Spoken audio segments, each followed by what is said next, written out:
For this lesson on data retention settings in Security Gateway, here's a quick summary of what you'll learn. How to configure how long to keep message database records, message content, and message SMTP session transcripts, under what circumstances message content will be retained or deleted, the purpose of message database records, for example for populating the graphical reports, and configuring database logging exclusions.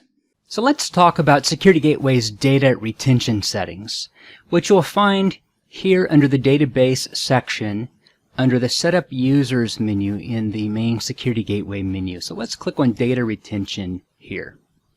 With the settings on this screen, you can determine how long to keep message database records, message content, or message SMTP transcripts. You can also determine under what circumstances message content will be retained or deleted, and how long to keep message transcripts.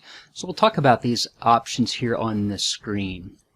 And by the way, before we get started, the purpose of these database records is to allow you to view the information contained within this database in the message logs and in the graphs and charts under the reporting tools. So for example, if I go here to reports, and then I click on any of these reports here, such as outbound mail, top senders, or messages processed, things like that.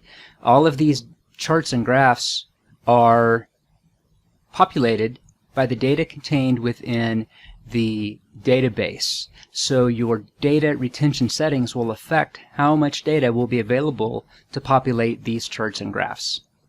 So let's go back to the data retention settings, again under Setup Users, Database, Data Retention. So starting from the top here, you can determine how long you want to retain message database records. And again, keep in mind, as it says here, reports will be limited to this time frame, and a longer time frame will result in a larger database. So for example, if you want to retain 30 days worth of database activity, and therefore 30 days worth of charts and graphs and logs and things like that, then you can select the second option to delete records after, and then put 30 in the blank. That is the default value. So database records by default are deleted after 30 days. Or you can select take no action, and then those messages and those contents will remain in the database indefinitely. You can also configure what to do with message transcripts. So for example, you can process the transcript with the message database record, or you can choose different settings for message transcripts. For example, delete them after a given period of days, for example 14 days, or do not store message transcripts. So when you view messages in the message log, one of the options available for you is to view the actual message transcript. You'll be able to view the session transcript for the message headers, and the message content itself. So that's what this is referring to, is the transcript of the message delivery processes that took place during the delivery process. You can also check this box to delete bandwidth information after a given period of time, say for example 30 days. And if we scroll down to the remaining options on this screen, by checking these boxes you can decide to not delete message content after a successful delivery, or if a message was deleted from the quarantine, when a message was rejected, if there was a permanent delivery failure, or if delivery of the message was incomplete. So typically for many of these, or most of these, you don't necessarily need this information in your database.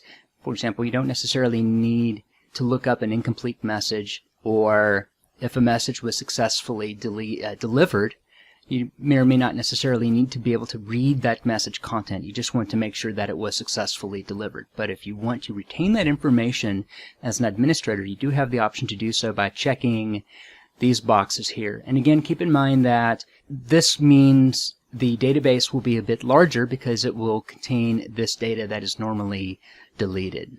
So for example, let me save my changes before I continue, and then I'll show you an example of what these items are referring to, the message transcripts, message content, and so forth. And then I'll come back to this screen and I'll explain the remaining options listed down here. For example, if I look at the log of messages transmitted through Security Gateway, again, if I go to the message log, for example, right here, all of these messages are in the database currently. And I can click on a message, I can review it, and I'll see these tabs here across the top. I've got a message transcript showing the delivery commands from server-to-server communications. I've got a tab here for the message content and a tab here for the message source.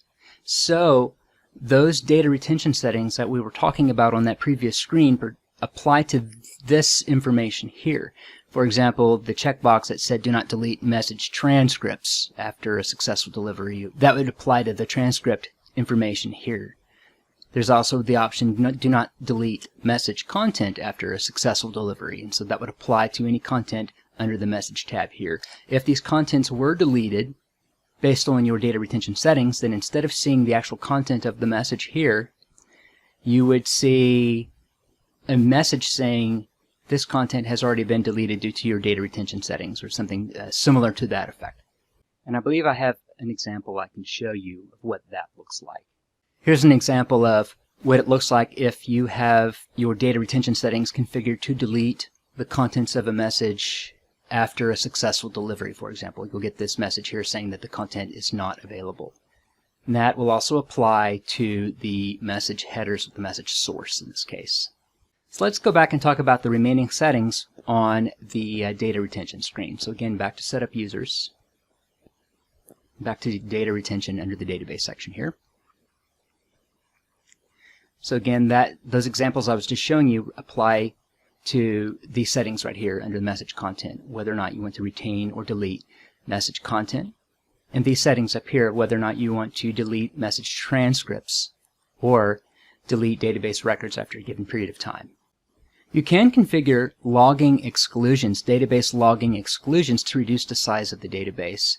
So for example, if you don't want to log messages that were filtered out due to dynamic screening, or messages that might have been from sessions that were not completed, or messages that contain an invalid recipient or an invalid sender, or messages that failed the mail lookup commands, for example, you can exclude these events from the database.